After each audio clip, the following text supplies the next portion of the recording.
How to fix the Google Play Store can't install app error on Android. This tutorial shows you how to clear system cache to resolve installation errors. First, go to your home screen and long press on the Play Store icon, then tap the Info or I button to go to App Info. After that, tap on Storage and tap Clear Cache, then tap Clear Data. From there, go back to your home screen and long press on the Google Play Services icon, then tap the Info or I button. At this point, tap on Storage and tap Clear Cache.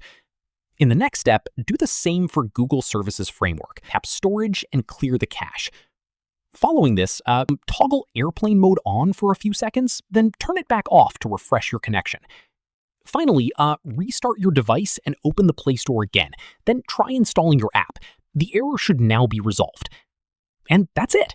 If this Android guide helped you fix the can't install app error on the Play Store, give it a like, subscribe for more Android tutorials, and tap the bell icon for updates.